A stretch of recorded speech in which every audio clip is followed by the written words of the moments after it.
Asik pemasaran. Jaguar, jalan panjang membangun kembali reputasi. Perusahaan bermula ketika William Lyons dan William Walmsley mendirikan Swallow Sidecar Company pada tahun 1922. Sesuai hobi kedua pendiri, produk yang dihasilkan perusahaan adalah tempat tambahan penumpang yang biasa dipasang di sisi sepeda motor atau dikenal dengan istilah sidecar. Beberapa tahun kemudian, perusahaan berkembang dan melakukan diversifikasi produk hingga menghasilkan produk mobil. Pada tahun 1935, perusahaan memproduksi beberapa varian mobil kelas sport dan limusin. Pada masa ini pula, nama Jaguar pertama kali muncul dalam salah satu produk yang dinamakan SS Jaguar. SS sendiri merupakan singkatan dari nama perusahaan kala itu, yakni Standard Swallow.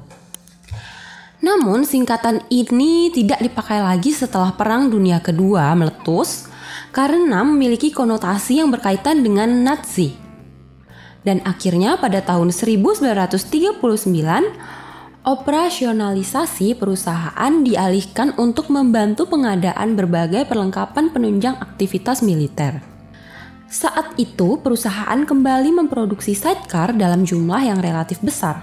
Setelah Perang Dunia Kedua usai, perusahaan kembali beraktivitas normal dan berganti nama menjadi Jaguar. Segera setelah kembali ke produksi normal, pada suatu acara pameran mobil atau motor show pada tahun 1948, Jaguar berhasil memproduksi produk baru di kategori mobil sport, yaitu model XK120. Mobil ini dikenang sebagai salah satu mobil sport terbaik sepanjang masa. Reputasi perusahaan mulai terangkat terutama karena berhasil meraih kesuksesan dalam perlombaan 24 Hours of Le Mans pada tahun 1951 dan 1953. Perlombaan ini adalah perlombaan mobil tertua yang menguji daya tahan mobil dan si pengendara. Dalam perlombaan ini, masing-masing tim harus mampu menjaga keseimbangan antara kecepatan dan daya tahan mobil agar dapat bertahan selama 24 jam non-stop. Kendaraan harus dapat bertahan tanpa kerusakan fatal serta menjaga daya konsumsi berbagai perlengkapan seperti bensin, ban, dan peralatan rem. Dengan memenangkan perlombaan ini, Jaguar memberikan bukti dalam hal reliabilitas produk.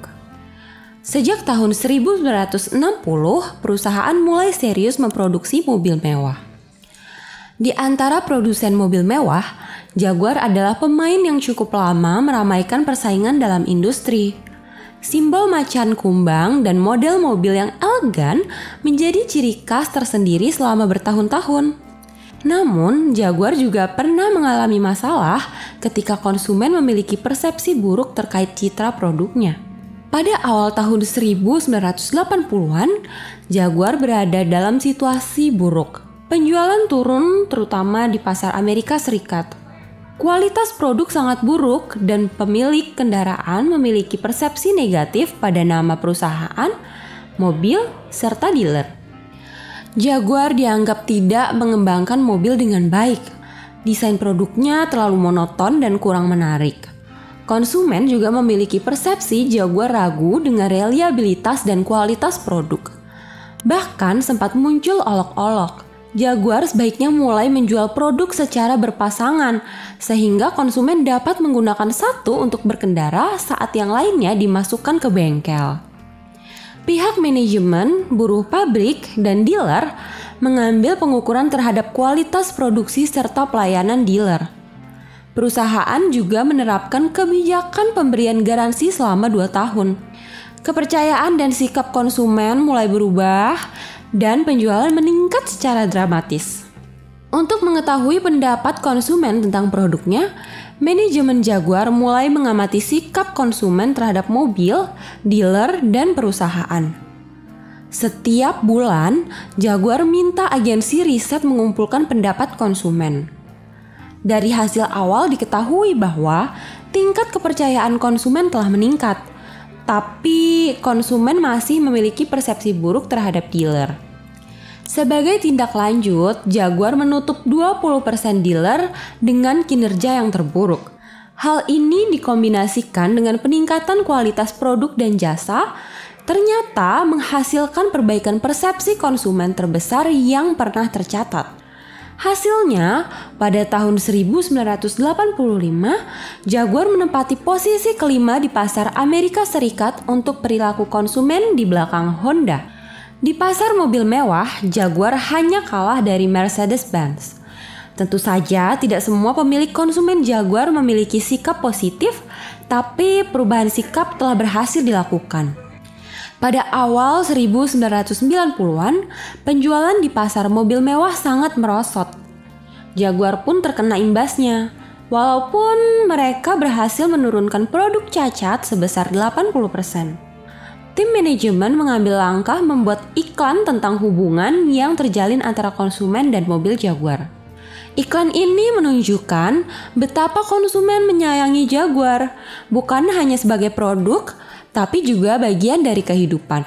Selain itu, tim manajemen memangkas harga beberapa model dan melakukan perubahan mesin. Penjualan sempat membaik antara tahun 1993 sampai dengan tahun 1994. Namun, sikap konsumen terus memburuk. Tantangan terbesar yang dihadapi Jaguar adalah cara mengatasi ketakutan konsumen untuk memiliki produk Jaguar. Dari kasus ini, kita belajar bagaimana perusahaan memiliki kesulitan memperbaiki citra dan mengubah sikap konsumen pada perusahaan menjadi positif.